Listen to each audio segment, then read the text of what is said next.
اور دوسری بات جو بھائی نے کہی تھی اور مولوی فقیر اللہ صاحب نے کہی عذاب برزخ کے بارے میں، وہ بات ہمارے آج کے سبق سے متعلق نہیں تھی، مگر وہ سوال نا ذہنوں میں آتا رہتا تو رہ جائے تو لوگ پریشان رہتے ہیں کہ ایک طرف تو کہا جاتا کہ قیامت کو حساب ہوگا، وہاں نیکی بدی تولی جائے گی، اعمال نامے ملیں گے، ایک آپ لوگ کہتے ہیں کہ قبر میں جاتے ہی کسی کے لیے وہ جنت کی کیاری بن جاتی ہے، کسی کے لیے دوزخ کا گڑھا بن جاتا ہے۔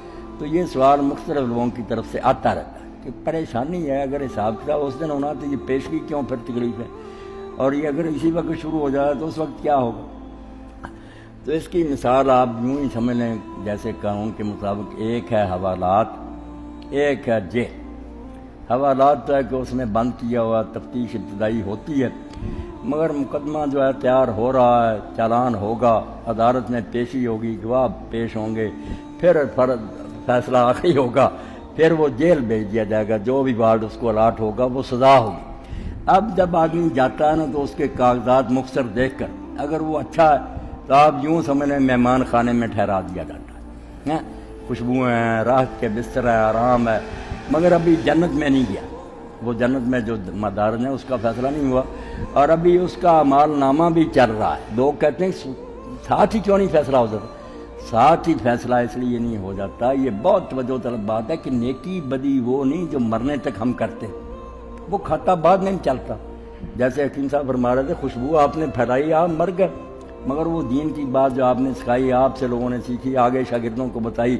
اب دین کا اصول ہے، عقل کی بھی بات ہے کہ جس نے وہ پودا لگایا تھا اس کو بھی تو جو نسبت نکلے ثواب ملنا چاہیے۔ حضور نے بھی فرمایا کہ جو نیکی کی تلقین کرتا کرنے والوں کے برابر اس کو ثواب۔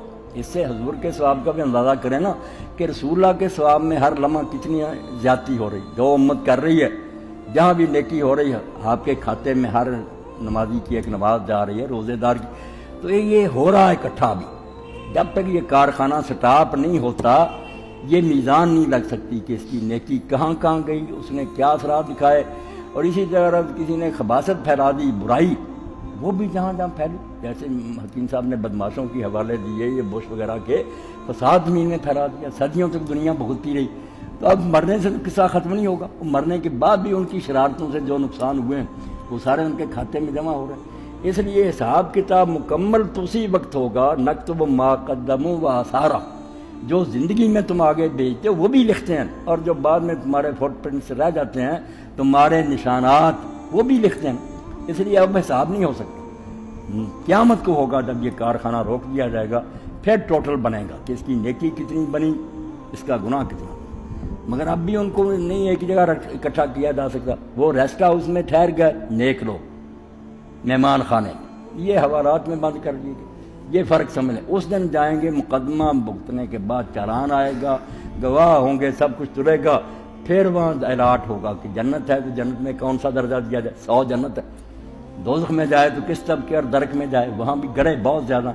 تو مکمل حساب کتاب تو میرے بھائیوں اسی وقت ہوگا، پریشان ہونے کی بات نہیں، ہونا بھی اسی وقت ہے۔ اب تو نیکی بھائی چل رہی، اور کئی لوگ ایسے بھی جن کا حدیث سے پتہ چلتا ہے، واقعی بات بھی ٹھیک ہے کہ حساب ان کا قبر میں ہی برابر ہو جاتا، نیکی اتنی بن جاتی ہے کہ وہ بدل دیے جاتے، ان کی نیکیاں اتنی بڑھ گئیں کہ سزا ختم ہوگی، دن قیامت کے وہ بری ہوں گی۔ اللہ ظلم نہیں کر رہا، جو کسی کا نیک عمل ہے یا برائی وہ ساری اکٹھی ہو رہی ہے، اس کے مطابق ہی پھل دے۔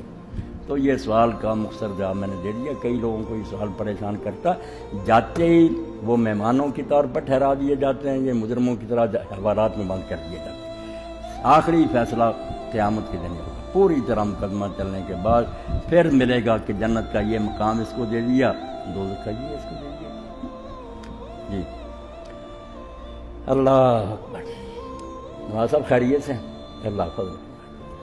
ہاں دعا کریں۔ الحمدللہ رب العالمین والصلاۃ والسلام علی رسولہ الکریم سیدنا محمد وآلہ وصحبہ اجمعین۔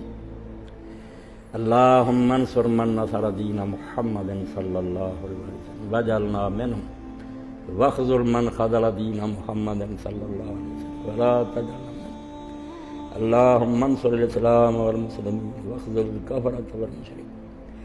ربنا افرغ علینا صبرا وثبت اقدامنا وانصرنا علی القوم الکافرین۔ ربنا لا تجعلنا فتنة للقوم الظالمین۔ ونجنا برحمتك من القوم الكافرين اللهم اسق عبادك وبهيمتك وانشر رحمتك واحي بلدك الميت اللهم اغثنا اللهم اغثنا اللهم اغثنا اللهم اسقنا غيثا مغيثا مريا مريا نافعا غير ضار عاجلا غير عاجل وصلى الله تعالى على خير خلقه محمد وآله وأصحابه أجمعين آمين يا رب العالمين.